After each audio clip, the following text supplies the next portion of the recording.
안녕하십니까? 계시록 선포독해 2강을 공부하겠습니다. 지난 시간 1강에서는 이제 계시록에 대한 큰 설명을 조금 하면서 1절을 간단히 보았습니다. 오늘 1장 1절을 쪼개서 시간이 되는 만큼 보려고 하는데 한글 개역 성경을 펴놓으시고 원문 성경을 소리내서 읽는 연습을 꾸준히 하면서 이 공부를 같이 하면 되겠습니다. 물론 원문 성경도 펴놓으시고 꼭 복습을 하실 때 이 강의 끝까지 동영상을 끝까지 일단 한번 듣고 몇 번이고 복습하면서 성경을 펴놓고 확인하시기를 바라겠습니다. 요거 하나만 잘 들어도 제가 올려놓은 모든 것들 또는 원문 성경을 공부할 때 큰 도움이 되기를 바랍니다. 자, 계시록 1장 1절을 보면은 여기까지가 일단 한 문장이 되겠죠. 그 다음 2절도 보면은 이렇게 호스라고 돼 있어가지고 1절 앞에 문장과 연결되는 접속사가 있습니다. 그러니까 이게 1절이 주인절이라면은 2절은 종, 머슴에 대한 절인 것을 알 수가 있습니다. 그래서 1, 2절을 원래 묶어야 되죠. 쭉 이어지는 거란 말이죠. 이어지되 2절은 호스, 그 남자에 대한 설명이에요. 그 남자가 누구를 말하죠? 여기 앞에 말은 요한네스란 말이죠. 이오안네스란 말이에요. 자, 그래서 일단 주절을 한번 보면은 주절도 보면은 문장이 세 단어가 주절의 핵심이에요. 그러니까 1, 2절의 핵심이 아포칼리프시스, 이에수, 크리스투 이것을 설명하는 거예요. 이걸 설명하니까 여기 1차 설명하는 절인 머슴절이 하나 나오고 또다시 머슴절이 나와서 이 두 개의 절로 아포칼립시스, 이에수, 크리스토에서 여기 주격으로 나와 있는 주어 역할에 있는 아포칼립시스를 설명 하나 하고 또 설명을 하는데 각각의 주어는 종속 우리 머슴절의 주어는 데우스예요. 그 데우스 그래서 이예수 그리스도랑 관련되는 성부죠. 성부. 여기도 성부예요. 주어가. 이거 간단한 얘기인데 이걸 확실하게 잡아나가지 않으면은 해석이 막 자기 마음대로 보이는 대로 그냥 준비도 없이 원문 성경과 직역 성경이라는 아주 가장 기본에 대한 것을 장착하고 거기서 뿜어져 나오는 성경 해석하는 원리가 특별 계시 가운데 기록을 통해 있는 것들을 확인하지 않으면은 뭐 이른바 교회학에서 말하는 뭐 성경 해석하기라든가 어떤 그런 사람들의 그 잡탕이 돼 있는 것에 빠져가지고 제 아무리 뭐 경건하다고 하고 성경을 뭐 이거저거 다 참고한다고 해도 줏대 있는 성경을 깨닫기 또한 전파하기 어렵습니다. 아무튼 두 문장의 종속절이 되어 있고 여기에 그 하나님이 주셨다. 그분이 표하셨다. 이렇게 나와 있잖아요. 누구에게? 주신 것은 아우토로 표현돼. 여기 아우토는 대명사니까 위에 있는 예수 그리스도에 관련되죠. 그렇죠? 즉, 그 신인 성부가 아우토, 그분인 성자에게 주신 것이 뭐냐면 아포칼립시스를 주셨다고 하고 그 다음 이것을 전제로 또 여기에 관련되는 말인데 그분이 역시 이거 데우스예요. 그분이 표하셨다. 누구에게? 이거 그분 하나님의 머슴인 그 요한네스에게 표하신 거예요. 다만 여긴 누굴 통해서 했냐고 할 때 디아투 앙겔로 아우투 그분의 하나님의 투 앙겔로스가 한 우리 앙겔은 주로 뭐 천사 또는 사자 뭐 그렇게 했는데 앙겔로스라는 것이 어떤 직임 전령이 소식을 전하듯이 소식을 알려주는 구실을 하는 걸 앙겔로스라고 하잖아요. 근데 여기 지금 단수로 돼 있어가지고 그분 즉 하나님에 관련된 전령이 지금 앞에 말하는 예수스 크리스토스를 지칭하는 것으로 보는 게 자연스럽겠죠. 아무튼 근데 아포스테일라스, 예, 보내고 나서, 그렇죠. 이건 지금 성부께서 보낸 거예요. 그러니까 그분의 그 소식 알림꾼을 통해서 보내시고 나서 누굴 보냈다는 거예요? 성자 즉 투 안겔로스를 보냈다는 겁니까? 아니면은 그분의 그 머슴인 요한네스를 보냈다는 겁니까? 그렇죠. 이것도 가만히 생각해 봐야 돼요. 오늘 아무튼 요 첫 번째 문장을 좀 설명하면서 1차 종서절까지 이제 보게 될지 모르겠습니다. 자, 여기서 아포칼립시스 이걸 이제 흔히 계시라고 하잖아요. 뭐 이렇게 바깥으로 드러낸 거예요. 뭐를? 칼리프트 감춰 있었던 것, 아직 드러내지 않았던 것, 그걸 갖다 이렇게 꺼내는 거잖아요. 이거 자체가 벌써 창조 이후 종말까지 심판까지 내다볼 때 영원하신 하나님이 역사, 시공, 창조 세계에 드러내시는 그걸 아포칼립시스라고 말을 한 거거든요. 이 아포칼립시스가 겉으로 볼 때 줏대 있는 주인 되는 주어잖아요, 주어. 요걸 지금 여기 헨에서 설명하고 카이담에 또 설명해요. 여기에 바로 이 헨자가 넣어야 되는데 헨자를 생략한 것으로 보이는 거예요. 표했다는 건 똑같잖아요. 아포칼립시스를 주셨다. 아들에게 아포칼립시스를 표시했다. 그 하나님의 머슴 그 요한네스에게 보내시고 나가지고 그렇죠? 예. 보내신 뒤에 누굴 통해서 했냐 할 때 여기 디아라는 이 방편. 그래서 우리 다시 한번 보면은 아포칼립시스가 아주 대포인트가 돼요. 요 지금 1절 또는 1, 2절에서 이 주어굿이라는 게 아포칼립시스거든요. 아포칼립스가 어떤 문법 해석에서 일반 은총으로 세계 어떤 각 나라에서 그런 주어라고 하는 것을 놓고 이게 설명하지만 요것의 실제 그 주인은 이에수스 크리스토스 아닙니까? 내용이 바로 이에수스 크리스토스에 관련된 거예요. 근데 이걸 또 좀 더 근본은 성부잖아요, 성부.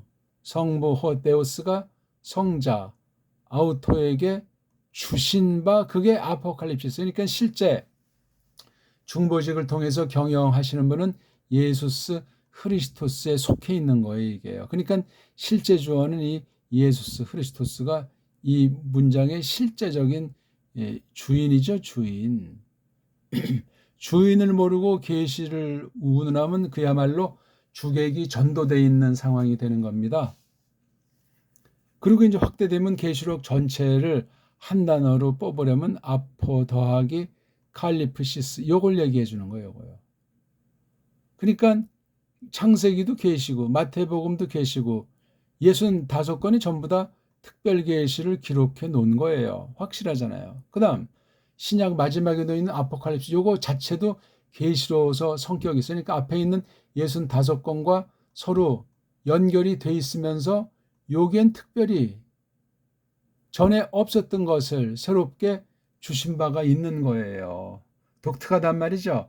65권에 있는 계시 기록이 각자 홀로 그 특징들을 다 가지고 있어요. 그러니까 계시록에서 말하는 아포칼립시스는 요건 아주 매우 독특성이 있어요. 그러니까 그런 것도 우리가 계시록 안에서 살펴본 다음에 65건 창세기서부터 계시록 앞에 놓여 있는 유다서 전체랑 이 내용을 연결지어야만 됩니다. 연결지어야 돼요. 그러니 그게 시간도 걸리고 믿음으로 충만한 가운데 성실해야 되고 끊임없이 사색을 거쳐서 이 말씀의 뜻을 확인하고 이 말씀에 이루어진 과거지사가 됐든지 말씀 선포하는 오늘날 당대 교회가 됐든지 이 계시록 안에 앞으로 이루어지지 않은 앞으로 장차 벌어질 내용이 됐든지 그런 걸 다 종합해서 살펴나가야 돼요. 한 낱말이 됐든지 전체 흐름을 구도를 뭐 두 덩어리 자르든 세 덩어리 자르든 네 덩어리 자르든 잘라놓은 것을 또 종합해서 그 전체적인 도tum을 주어를 주제를 어떻게 정하나 하는 그런 면들이 참으로 조심스럽고 중요한 거죠. 그러니까 차근차근 줄줄이 나가면서 보면 돼요. 처음에는 이제 이 아포칼립스 읽기 자체도 안 되고 이 낱말을 사전에서 찾는 것도 잘 안 되고 찾은들 이 문장 해석이 안 되고 그걸 자신이 해봐야 돼요. 딴 사람이 아무리 설명해 놓은 거 들어도 그때는 끄떡이지만 그건 일반 신자들 중에 이런 어린 사람이나 나이 든 사람은 그렇지만 일반 신자들 중에서도 힘이 있고 정말 시간 들여서 기본적인 것들을 갖출 만하면 원문도 공부하되 똑바로 장착을 해둬야 돼요. 읽기만이라도. 그러면 대충 전혀 읽기가 뭔지 낱말을 구경조차 못 해보면 교만해질 수 있고 자신도 모르는 사이에 속아 넘어갈 수 있다는 말입니다. 아무튼 칼립시스가 있는데 이에수스 거, 크리스토스 거란 말이에요. 이 이격이라는 것이 아포칼립시스와 관계도 되고 또 동격도 되고 소속, 그렇죠? 소속도 되고 등등 여러 가지로 이 명사 꼬랑지 우자라고 하는 이 이격을 우리가 보통 설명을 한단 말이에요. 그러니까 아포칼립시스라는 것이 있고 뒤에 예수스, 크리스토스가 이게 요 문장의 실질적인 주인은 예수스, 크리스토스예요. 그러니까 예수스, 크리스토스를 점점 깨달아가면서 아포칼립시스라고 하는 것이 기록되어 있는 요한계시록 전체 내용을 봐야지 예수스, 크리스토스 통과하지 않고는 디아투, 앙겔로, 아우트처럼 성부와 성자의 관계를 알지 못하고서는 아포칼립시스가 없으니까 이단 그랬을 때 성부와 성자 관계를 모르면 안 된단 말입니다. 그걸 무슨 교리에서 말하듯이 사람들의 그 논리를 이러쿵저러쿵 말하는 것도 중요하겠지만 성경 자체로 근거를 잡고 해나가는 작업을 한 절 한 절 구약과 신약 이곳저곳에 있는 것들을 살피는 것이 대빵 중요하겠습니다. 그리고 아까 초두에 이제 잠깐 언급했다가 말았는데 이 아포칼립시스라는 자체가 만물을 지으심과 관련되는 거예요. 이른바 일본말로 창조라는 말 쓰지 마세요. 일본말이에요. 일본말. 처음으로 지은 거잖아요. 그냥 지은 그래도 되고 독특한 계시용어, 성경용어로 말이죠. 그러니까 이 계시가 있기 전엔 뭐 피조물들이 없잖아요. 아무것도 아니에요. 그냥 영원 자체고 영광 자체고 하나님 그 영원 세계 가운데는 아직 드러나지 않은 것으로 실제 우리는 결과론으로 보니까 이렇게 알 수 있는 건데 이런 것이 없는 그 영원 세계의 근본 우리가 알 수가 없어요. 창조 이후에 거룩한 경륜을 알기 위해서 세상에 있는 낱말을 갖다가 이렇게 그 영혼에 대한 표시를 한 것들이 더러 조금 보이는데 그걸 잘 우리가 알 수가 없어요. 우리가 알 수 있는 건 창조 이후, 구속 이후, 또한 현재 예수스 크리스토스를 머리로 한 에클레시아 교회 안에서 그다음 약속대로 영원한 영광스러운 사귐 그런 처지에서 우리가 알지 이 계시가 없으면 도무지 알 수가 없어요. 계시는 오늘날 기록된 것밖에 없어요. 기록된 성경.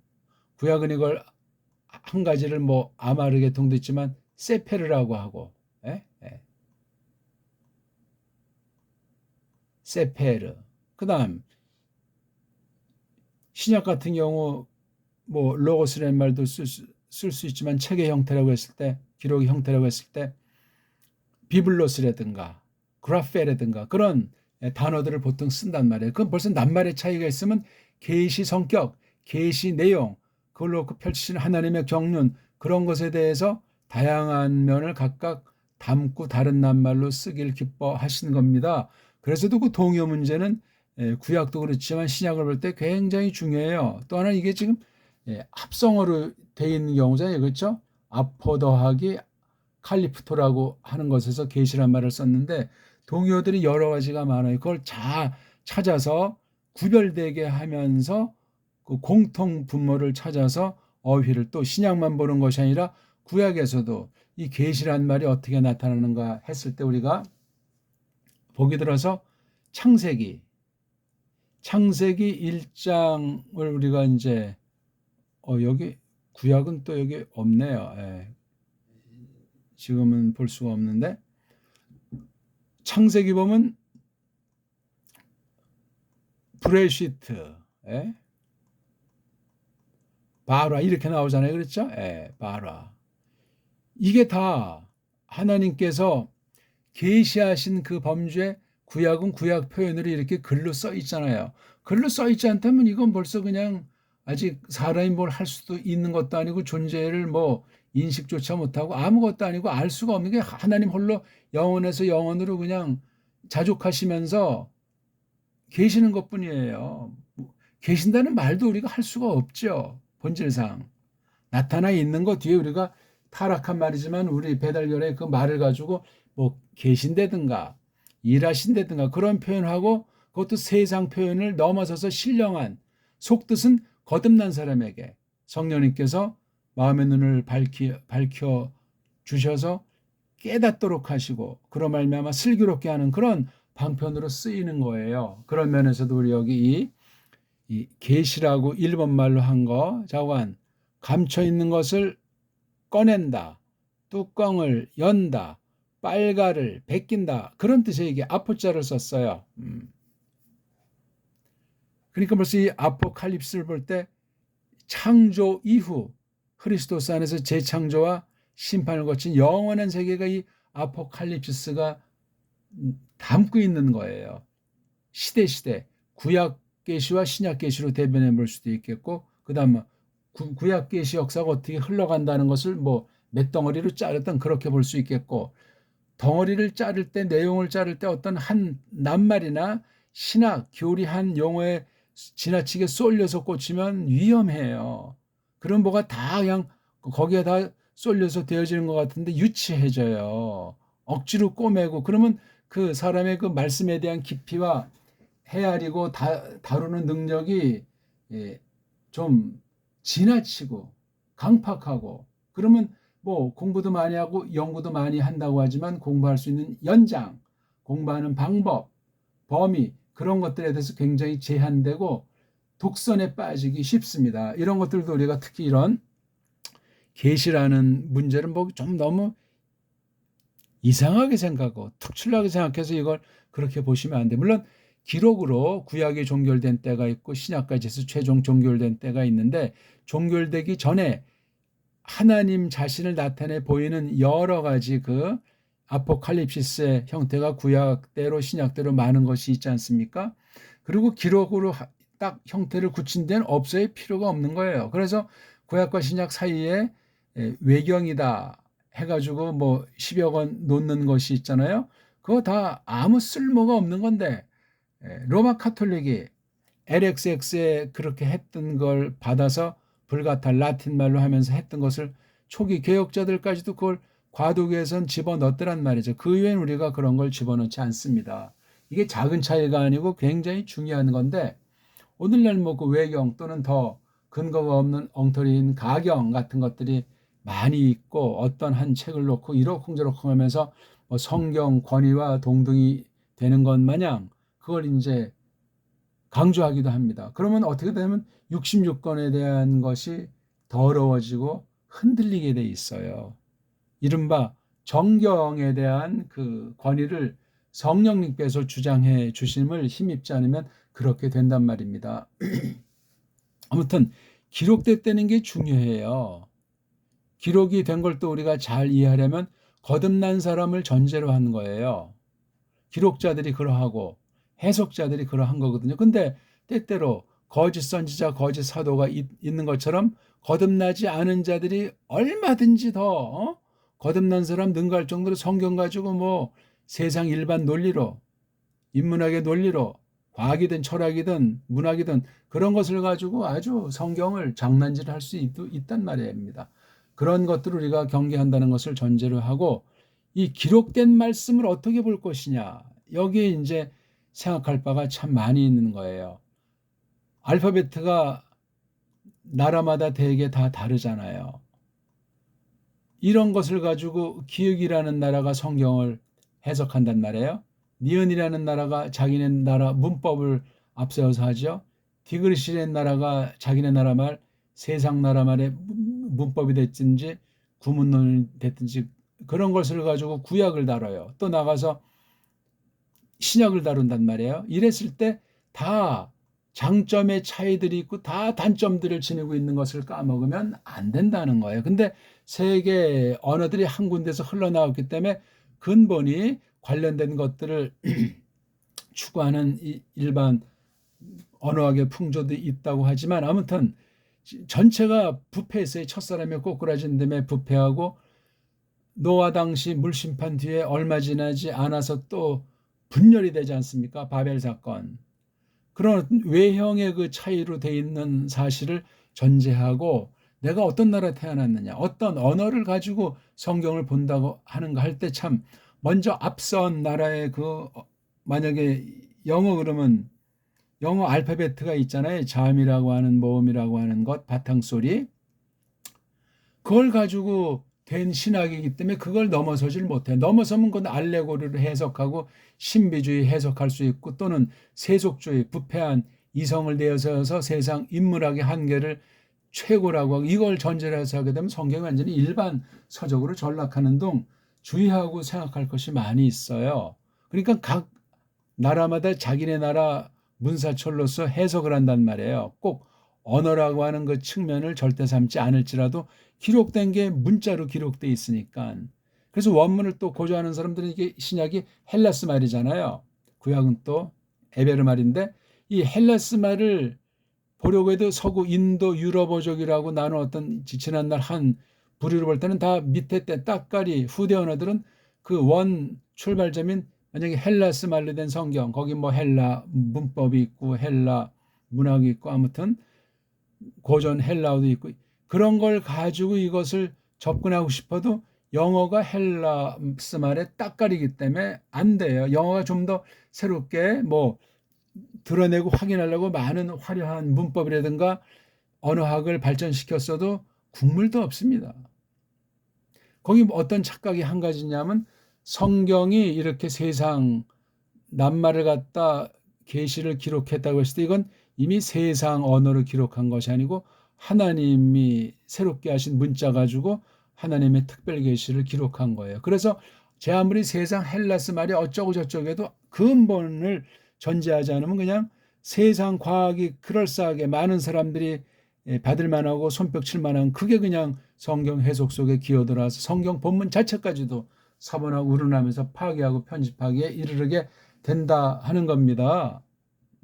이렇게 봤을 때 우리가 좀 중간 정리하면 이 아포칼립스라는 것이 오늘날은 특별 계시 중에 특별 계시 중에 얼마를 적도록 하셨다. 그 적은 것, 계시를 기록한 것, 그걸 드러냄이 됐든지 빨가벗김이 됐든지 뚜껑을 열어 보임이 됐든지 뭐 계시라는 말을 쓰건 뭐 나타낸다는 말을 쓰건 아까 말했지만 브레시트 바라 엘로힘 나오는 창세기 1장에서 그 바라라는 것이 다 이 계시와 관련되는 용어라는 것을 알 수 있잖아요. 이건 뭘 만들었다는 것이 세상 애들이 만들듯이 뭐 창조 운운하면서 뭐 창조 과학하면서 어쩌고 저쩌고 인간들의 이성 산물로서 성경의 권위에 뭔가 보탬이 된다고 할까? 도움이 된다고 할까? 그렇게 말할 때 한축 이해가 되는 듯하면서 굉장히 위험한 표현이에요. 성경은 자체 증거가 있어요. 자체권이에요. 독자권이잖아요. 흔히 이제 한글 신학 번역어로는 세상 그 어떤 인간들이 어떤 분야 그 무엇을 가지고 성경됨을 근본을 갖다 입증할 수 있습니까?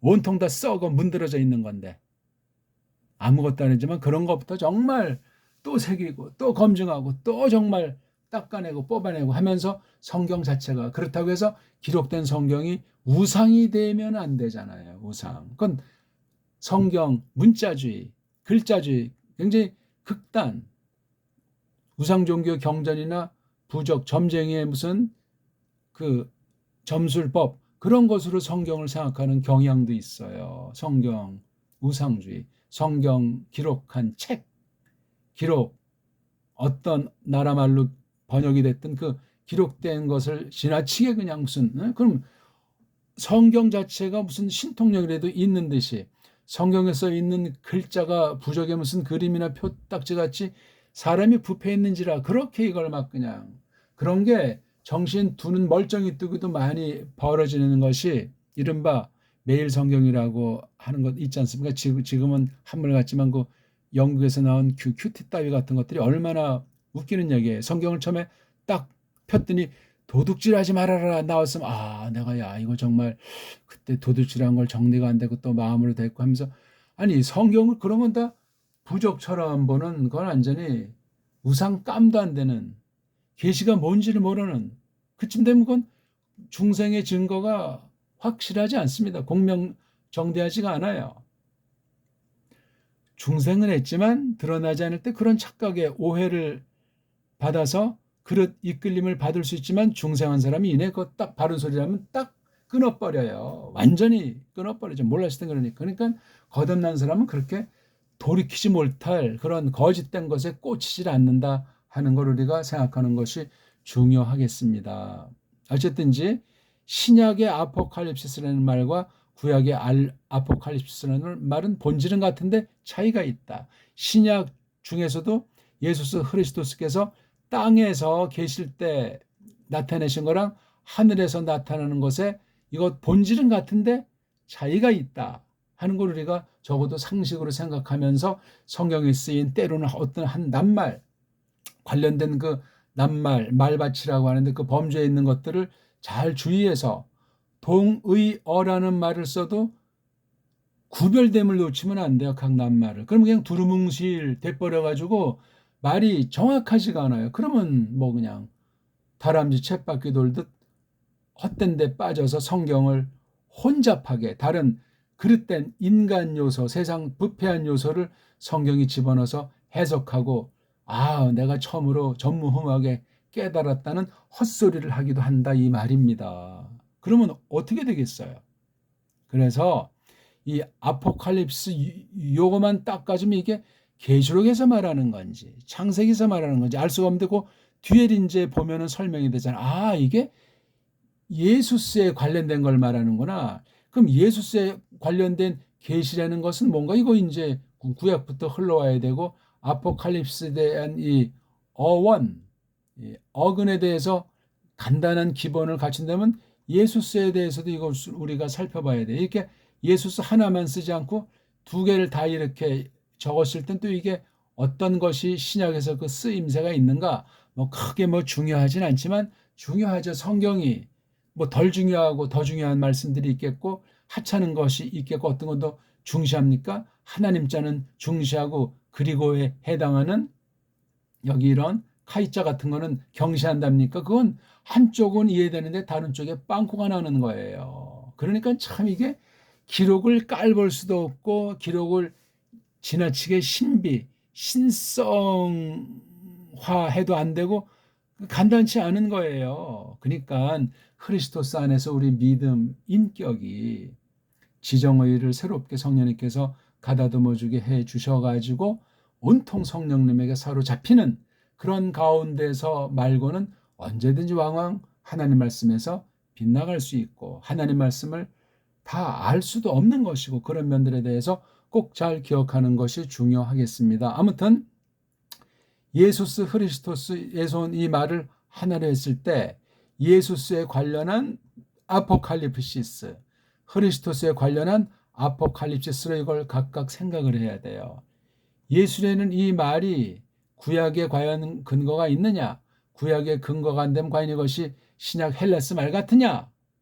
그리스도스는 또 이게 각각의 뜻은 알겠는데 이것이 이 말 자체가 어떻게 생겼나 하는 것을 알지 않으면 그건 성경 해석의 기본이 안 돼 있는 거예요. 근데 이 알파벳가 타락했다고 했지 않습니까? 영어 알파벳가 헬라스 알파벳 볼 때 헬라스 알파벳보다 못해요. 중요하고 근본서부터 이탈되어 있기 때문에 쓸데없는 것을 아주 많은 것을 가지고 헬라스 말을 한다고 해서 특히 배달교리에게 주신 정음 있지 않습니까? 정음의 원리로 한글 말고 우리 고 본뒷말인 그 언문으로 성경을 이제 연구하고 다룬다고 할 때 우리말 자음모음, 훈민정음의 자모체계랑 영어의 자모체계는 게임이 안 돼요.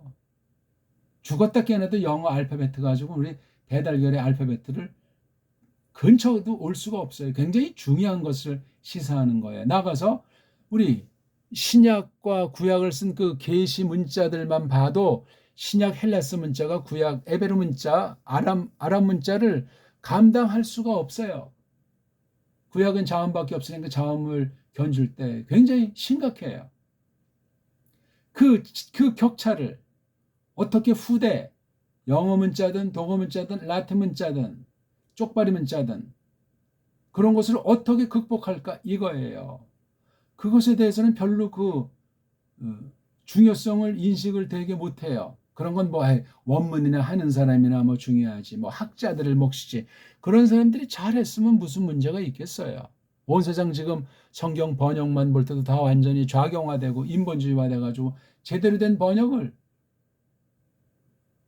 뭐 성서 공회를 통해서 나오든 개인 번역으로 나오든 찾기가 언제나 그랬지만 굉장히 드물고 엉터리들 방송국 시대예요. 성경 번역 성격을 볼 때 그럼 벌써 원문관이 파괴돼서 그 영향을 받은 것일 수 있고 바른 원문관에 장착하지 못한 자격 없는 자들이 번역한다고 날뛰는 것이 될 수도 있으며 그쯤 되면 성경 해석 즉 설교원 신학연구가 엉망진창인 거예요.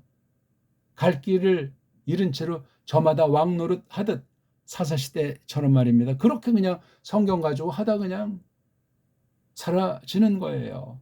최후의 심판대 직고할 날을 기다리면서 말입니다. 선생이 많이 선생이 되지 말라고 했어요. 큰 심판이 있기 때문에.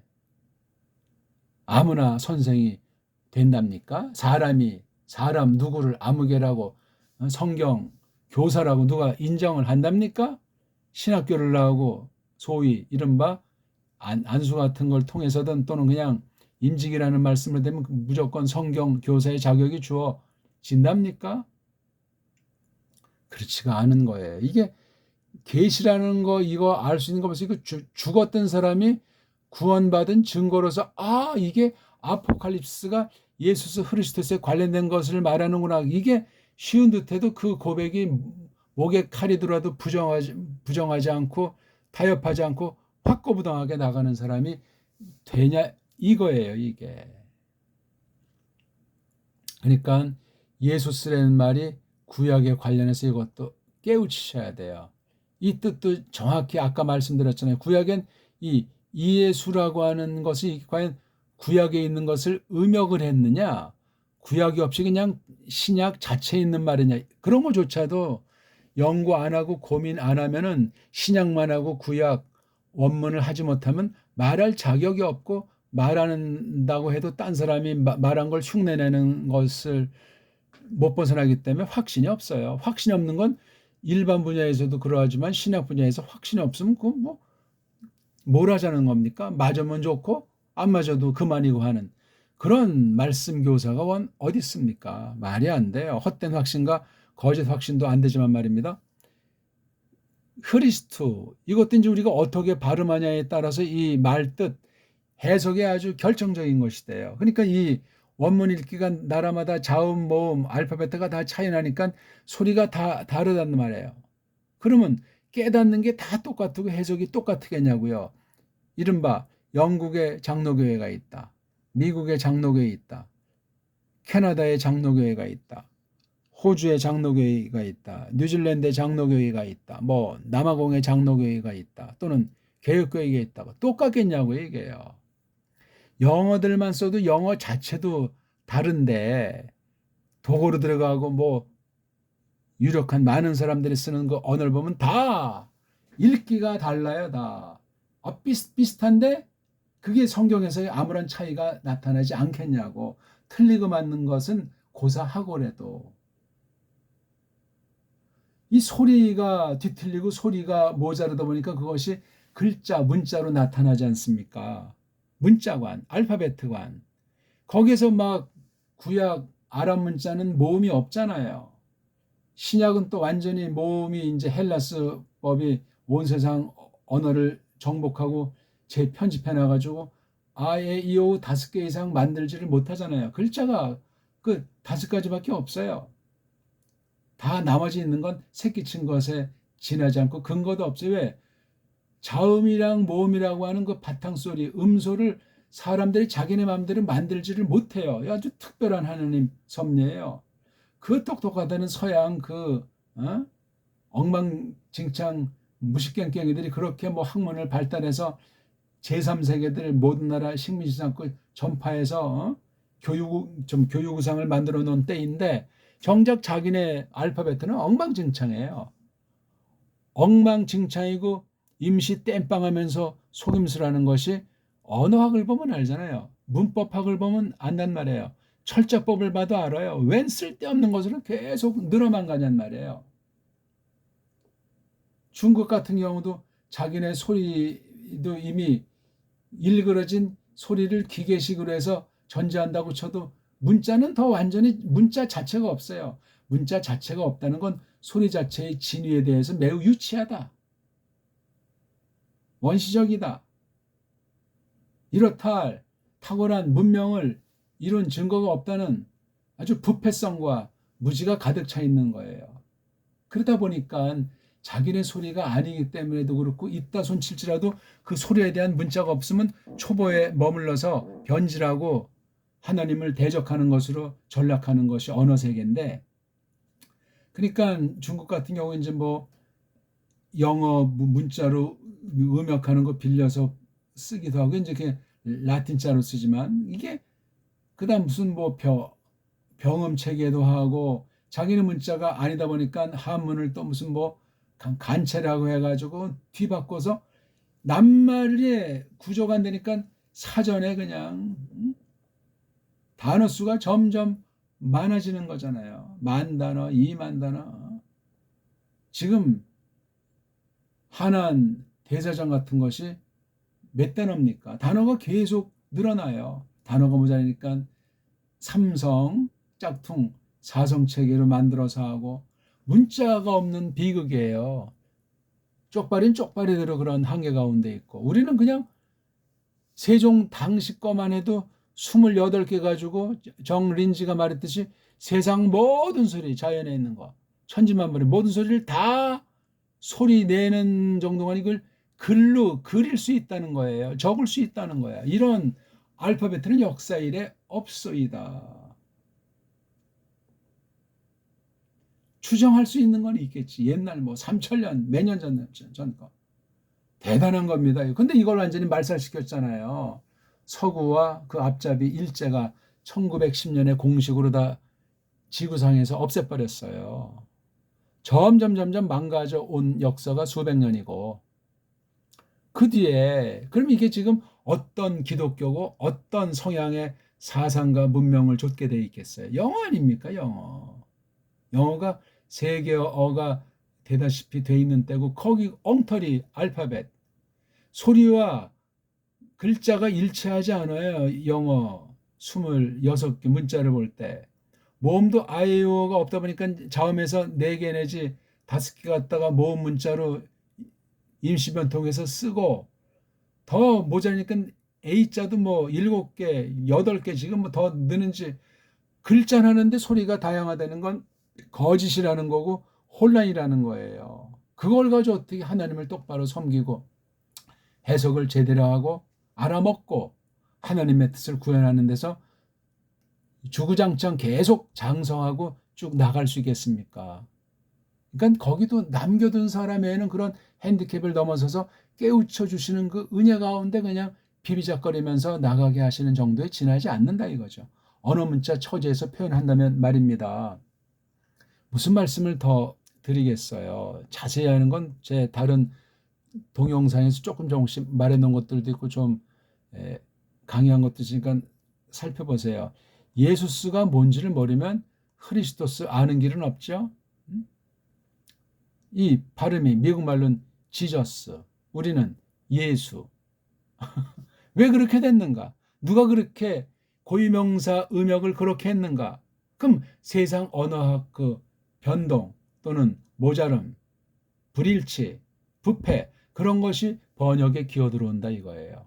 구약과 신약이 관련됐을 때 과연 구약에 있는 걸 신약에 제대로 됐는가? 성경 자체도 보실 필요가 있어. 왜냐하면 신약에 구약에 있는 거 수많은 구절이 신약에 직설이든 간접이든 사상이든 내용이든 여러 가지로 신약에 정말 담겨 있어야만이 그걸 어떻게 다 구약과 신약의 알파벳 자체가 차이가 나는데 계시 경륜에도 차이가 있고 근데 유기체 기록이기 때문에 관련은 또 되고 간단치 않다는 말이에요.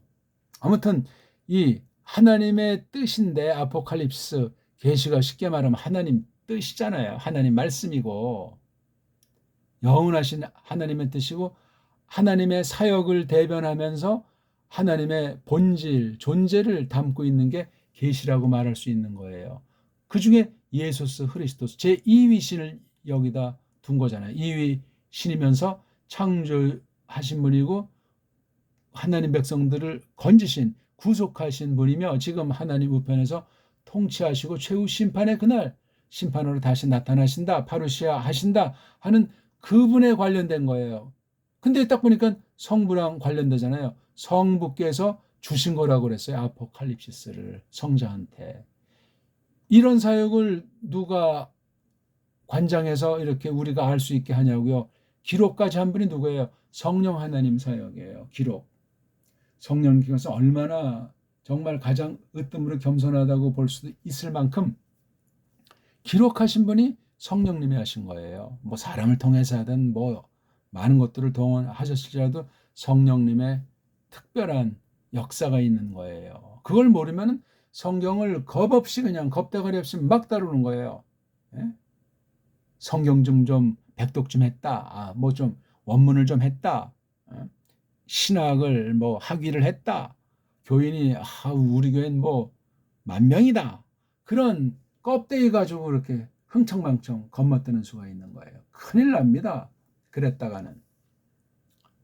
아무튼 그러면서 예수스 그리스도스는 설명을 안 하고 여기서 요거 자체를 설명하는 거예요. 어떤 아포칼립시스냐? 주셨다 이거예요. 이렇게 주신 적이 없어요. 그렇죠? 근본. 뭐 언제 주셨냐? 어떻게 해서 이렇게 성부가 성자에게 주셨다는 말뜻은 뭔가 하는 건 또 우리가 놓고 살펴봐야 돼요. 데우스를 제일 뒤에다 놓고 그렇죠? 이거 접속사가 있지만 요거 문장을 보면 호데우스 다음에 에도켄이 나와야 되는데 에도켄자를 먼저 쓰게 주셨다는 사실에 포인트를 주는 거야. 하나님 편에서는 주셨고 예수스 그리스도스 편에서는 받으신 거야. 하나님 사이에 준다 받는다가 사람 사이에서 또 사람이 하나님 삼위일체 하나님에게 대한 표현과는 전혀 우리가 상상 못하는 경지에 있는 말이에요. 에도켄이 준다는 말이 이미 줬다. 이건 역사의 사실을 선언하면서 그 전에도 어떤 주신 계시의 분량이 있지 않습니까? 마태복음에 쓴 내용을 이 요한네스가 쓴 계시록과는 전혀 다른 내용, 그렇죠? 다른 성격이잖아요. 그렇죠? 같은 하나님의 뜻을 말씀하고 서로 유기체로서 하나임을 우리가 전제한다고 해도 말이에요. 근데 성부께서 성자에게 주셨어요. 그 전에 주시지 않았던 걸 준 거예요. 어떤 목적으로? 바로 이게 데이크사이가 처음으로 나타내 보이는 거예요. 데이크님에서 온 거잖아요. 이렇게 나타낸 적이 없어요. 왜? 이런 계시로 말미암아 드러나는 이 일이니까 그 하나님께서 그분에게 줬을 때 그 목적이 데이크사이예요. 처음으로 주신 목적인데 누구에게? 그분의 그 머슴들, 그분 하나님의 그 머슴들에게 나타내 보이라고 예수스 그리스도스에게 주신 거란 말이에요. 요걸 갖다가 나타내 보이는 거예요. 그러니까 요 말씀을 뭐 직접 인용하든 해석을 하든 어떤 사건 계시가 벌어지고 이것을 설명하는 설명 계시로 이루어지던 그런 것이 여기 지금 계시록 안에 이런 방식으로 나와 있는 거예요. 그분의 그 종들, 이건 복수를 썼잖아요. 그렇죠?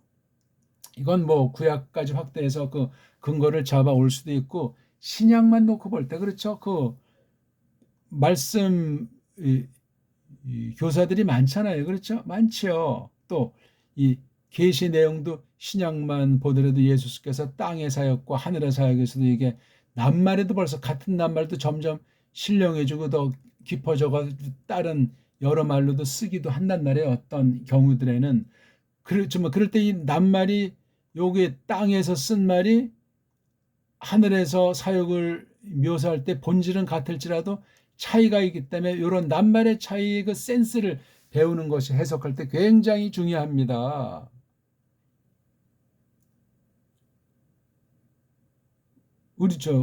우리 보통 일본말로 제자라고 하는 거 있잖아요. 이건 일본 글자니까 쓰지 않아야 돼요. 거짓된 한자를 가지고 거짓된 한글로 말한 건데, 이건 뭐냐면 배운다, 그런 말에서 나오니까 전 이걸 배움꾼이라고 한번 해봐요.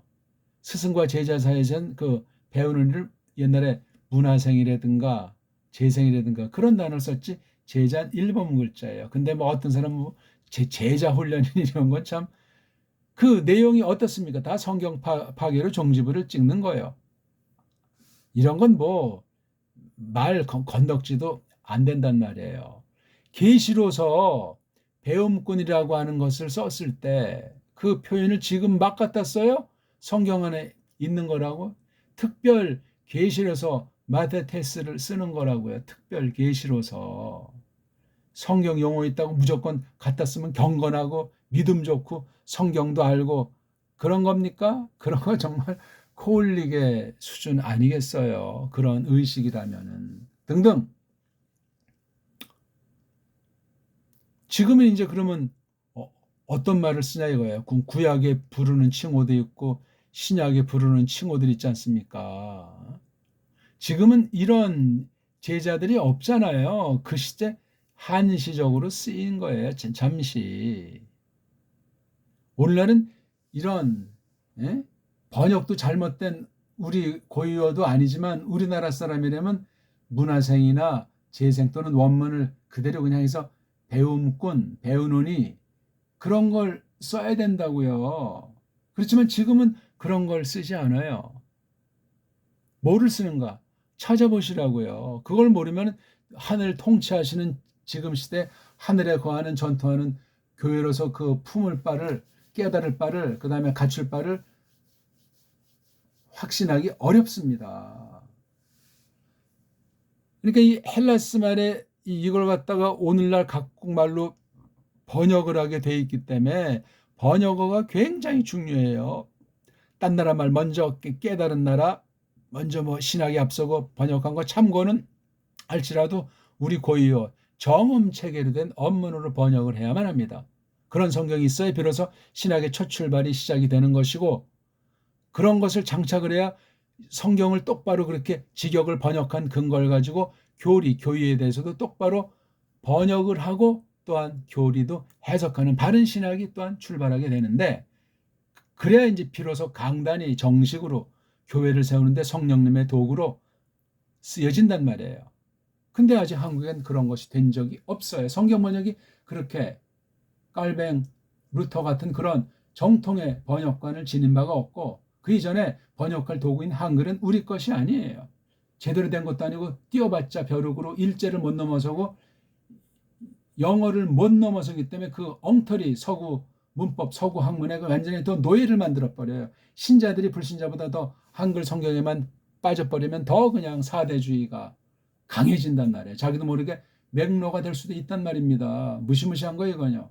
구한말부터 해서 그 동경이나 미국 이런 서구의 선진 문명을 받기 위해서 조금씩 갔다 온 애들이 나라를 완전히 그냥 뒤틀어 버렸잖아요. 그게 일제시대 그 뿌럭지를 내렸고, 지금 일제 35년 이후 지금 80년 지났는데 더 완전히 엉망진창이 되어 있는 게 대한민국 현실 아니겠습니까? 너무너무 심각한 거예요. 일반 은총으로도 그렇습니다. 순수 배달결의 피 또는 사상이나 의식에서 배달결에 문사처를 장착한 사람도 그리 많은 것이 아니에요. 부패했을지라도 말이에요. 서구 언어들, 서구 사상은 더 엉망진창이라고 이미 제가 선언을 했어요. 거기서 무슨 새로운 것이 나오겠습니까? 하나님이 잠시 써주셨을 때는 정말 놀라운 거지만 그것도 잠시지, 지나면 다 교만방자해서 부패로 돌아가는 법이에요. 성경 기록 자체를 보십시오. 이스라엘이 망한 것이 그게 장난입니까? 하나님을 아는 것이 모자라가지고 없어져가지고 헛소리하고 막 그냥 깡패들이 되고 거짓 선생들을 쫓고 가짜 선지자들이 날뛰고 그런 어떤 그 패턴이라고 할까? 그렇게 흘러가요. 이게 잠깐이야. 성경 안에도 봐도 그렇고 교리사를 봐도 그렇고 잠깐 바른도리 가서 흉내내는 가짜 양의 탈을 쓴 사람들의 시대로 그냥 중세천년 지금 개혁 이후 500년 이토록 깜깜한 적이 없을 만큼 심각한 것을 우리가 겪고 있는 중이란 말입니다.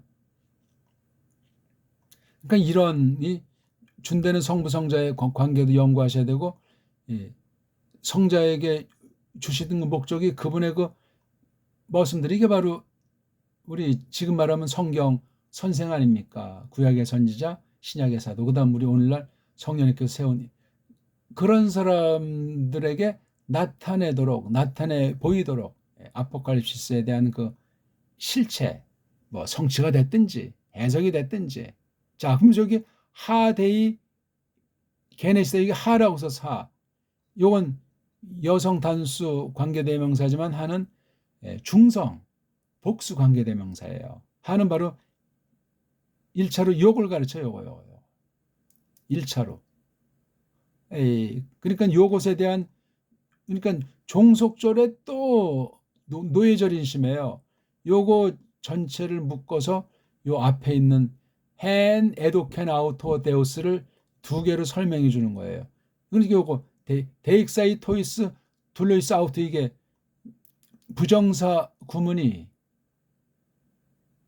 인피니티브 패턴이 요 하라고 하는 것이 이걸 설명해 주는 거예요. 이렇게요.